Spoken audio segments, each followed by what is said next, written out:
In 1923 in Tennessee, Rafe and Danny are playing with an old broken biplane while pretending to be soldiers in World War I. They also watch Rafe's father fly his plane around the farm. After the man lands, the kids sneak on his plane to keep playing, only to activate it by accident. The kids panic as the plane advances without control for several minutes, but thankfully they manage to stop it in the middle of the field. When they go back, Danny's father furiously drags him away and hits him for hanging out with Rafe, calling him a stupid boy who can't read. Rafe grabs an old propeller and hits the man with it as he calls him a dirty German. Danny's father explains he fought the Germans in the war and hopes that nobody will ever see the things he saw. Then he walks off, so Danny tells Rafe that he's his best friend before going after his dad. In 1941, World War II is at its height. Danny and Rage are first lieutenants in the Air Force and they always like to show off their piloting skills. Their teammates are impressed but Major Doolittle is annoyed.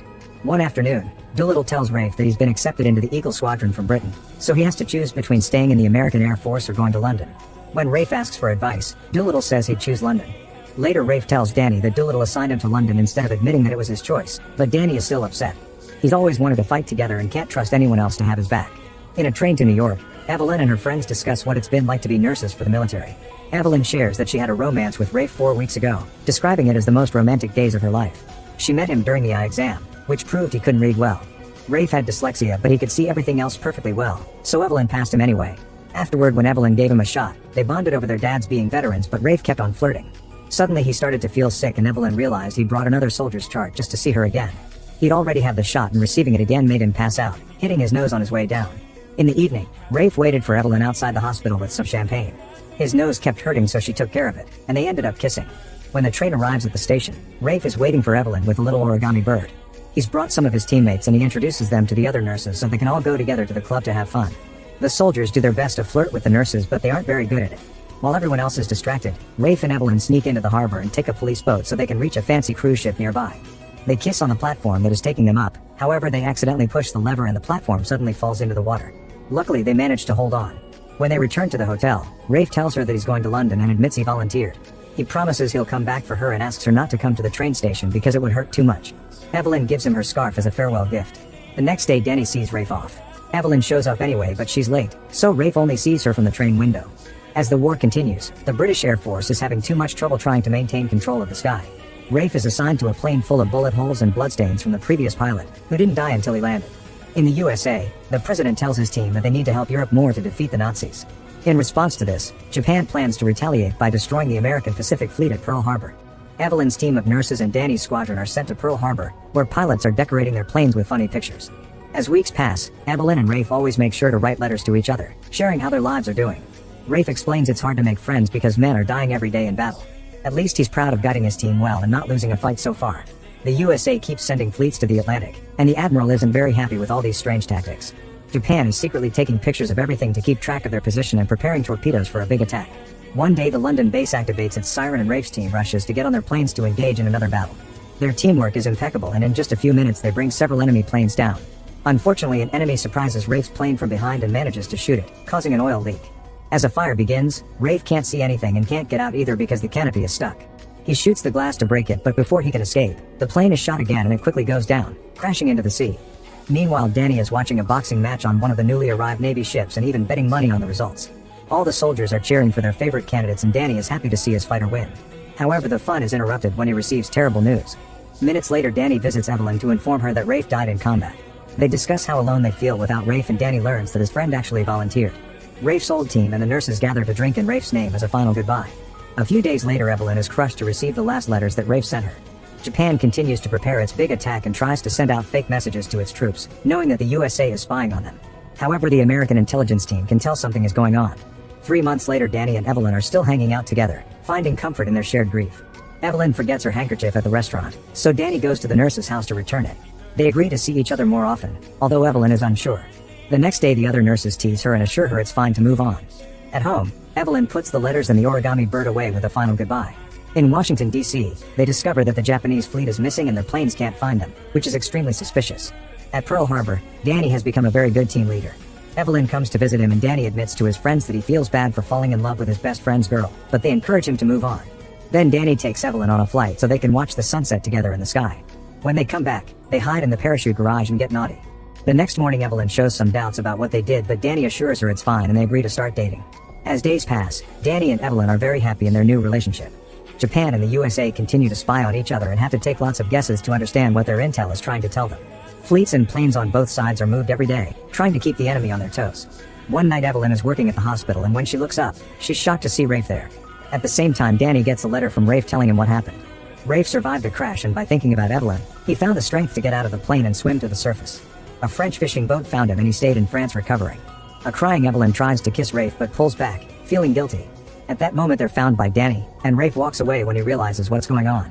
Afterward, Rafe goes to the bar to reunite with his teammates and share his experience. When Danny arrives, Rafe makes a mocking toast in his name.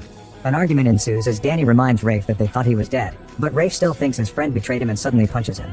The other soldiers try to separate them to no avail, and the duo keeps on fighting as they break things all over the bar. Soon the police arrive and everyone in the bar runs away. Rafe and Danny get in a car and drive away until they find a spot where they can discuss things calmly. Danny wants to reconcile, but Rafe can't see how things can go back to normal. The next morning, the Japanese army is finally ready to launch its attack. The American army receives messages telling them that the peace talks were unsuccessful and Japan has been destroying all their coding machines. The soldiers at the radar notice a large haze but think it's too big to be planes. The Americans suspect an incoming attack but can't guess where. Soon the Japanese planes reach Pearl Harbor and some of the pilots are flying so close to the ground that they try to warn the innocent civilians. Once they reach the base, they open fire with all kinds of weapons. Everyone is taken by surprise and has to run among the explosions to organize a counterattack. Rafe and Danny wake up in the car and immediately drive off to join their team. American ships blow up one after the other with entire squadrons inside, and dozens of people die from just one hit. Anyone who survives the torpedoes is brought down by the shower of bullets that makes sure not to leave a single ship functioning. At the nurse's home, Evelyn sees the attack and tells her friends to rush to the hospital. As they run on the streets, many of them are killed too. The Japanese planes open fire at the buildings, making sure to kill soldiers still in bed. Bodies are piling all over the harbor and men are devastated to have their teammates die in their arms. Survivors on the few standing ships open fire with the ship's weaponry and manage to bring down a plane or two, but they're still at a clear disadvantage. The American soldiers running to their planes are under heavy fire too, so most of them can't even make it. A few soldiers try to open fire with whatever firearm they can find and even get on the roof for a better view, but they're brought down quickly too. Soon the planes are also being blown up, causing more explosions that add to the body count. Danny and Rafe jump out of the car and try their best to sneak around the explosions and bullets, hoping to find a functional plane they can use to fight back. At the hospital, nurses and doctors have to move the patients away from the windows because the building is being attacked too. They cover themselves with mattresses to protect their bodies from the falling debris as the hospital walls crumble. After lots of running, Rafe and Danny manage to enter a building and make a phone call to ask for reinforcements. The neighboring building then blows up and damages all the lines, so the duo is forced to keep moving. Danny guides Rafe and a group of soldiers back to his car, explaining there's a small mechanic runway nearby that hasn't been hit yet. A few planes follow them with open fire, but the men duck and manage to dodge the bullets, although the car is damaged. On the shore, ships keep on sinking and soldiers fall to their deaths. Those who try to swim are shot down by the planes. Some men try to hide under the fallen ships while others are stuck under the ship's weight and slowly drown to death. At the hospital, nurses and doctors have to use other rooms like the kitchen to take care of their patients. It's absolute chaos and their care suffers from it. Meanwhile, the car group makes it to the last standing base and grabs all the weapons they can find. They're desperate to open fire, but Rafe forces them to wait to avoid giving away their position. The Japanese planes fly by without seeing anything and Rafe makes the group come out with open fire when the enemy is looking the other way. Japan immediately fires back, killing several of the soldiers. Danny is devastated to see a friend die and Rafe has to drag him out of the way. Once they have an opening, the group runs to get on the remaining planes, although Japan quickly catches on and blows up a few of them. Danny and Rafe take off together on the last two planes, agreeing to work together like the old times. They manage to reach the runway right before the enemy blows up the hangar. Using their old tactics and perfect teamwork, the duo flies around the base bringing as many Japanese planes as possible. The men on the ground provide backup fire, shooting down the planes that try to escape.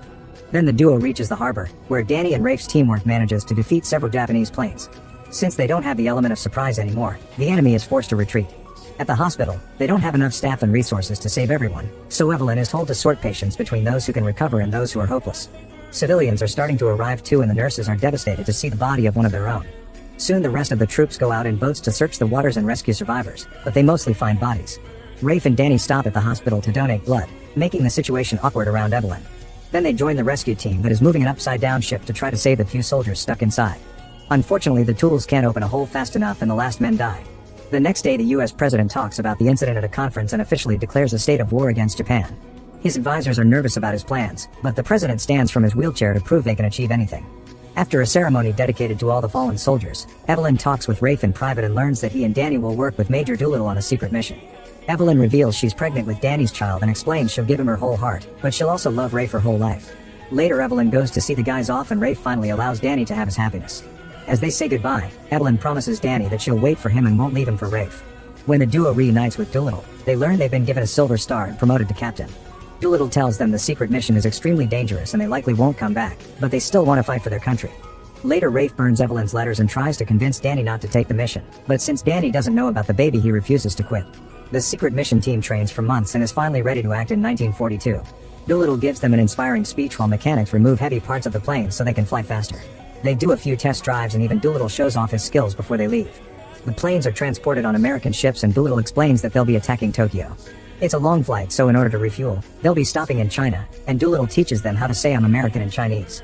Rafe and Danny are worried about their difference in numbers, but Doolittle assures them they have a plan. Back in the base, Evelyn asks a friend for a favor and he gets her to sit in the comms room so she can hear how Danny and Rafe are doing. Doolittle goes over the plan with his team and surprises everyone by announcing he'll fly too, which his higher-ups don't approve of. Unfortunately, the Japanese army detects their presence earlier than planned. At least Doolittle's intel men learn this by spying on Japan's communications and the Americans can run to get ready. Since they can't stop in China, they don't have enough fuel for the whole battle, so they start removing as much weight from the planes as possible. Rafe and Danny shake hands and make each other promise they'll be careful. Thankfully, the team is full of expert pilots and they manage to take off on the ship's short runways. When they find the factories in Tokyo, they immediately start dropping bombs, destroying several buildings. Japanese soldiers run to their weapons to fire back and many of their planes are severely damaged. This brings them down and kills the pilots, making their small numbers even smaller. The surviving planes dodge the attack the best they can and move ahead, however they're flying blind because the ship that brought them is also taken down. They lose contact with the base and Evelyn can't know what's happening anymore. The team is almost out of fuel and is worried they won't make it, but thankfully Rafe sees some rice fields and they agree to land there. Sadly, Rafe's propellers stop working and his planned landing becomes an explosive crash. As a fire spreads around them, the survivors leave the wreckage, only to be surrounded by Japanese soldiers with open fire. Rafe and his men shoot back while taking cover, losing all hope of escape. At that moment, Danny's plane appears and shoots most of the Japanese men down in seconds. However, the plane runs out of fuel and has a hard crash nearby. Worried about their friends, Rafe's team comes out of hiding and runs through the field while shooting at any enemy hiding in the tall grass. Rafe finds Danny with a piece of metal stuck in his neck and tries to help him, only for an enemy to hit him from behind. The Japanese soldiers surround all the survivors and start tying them up.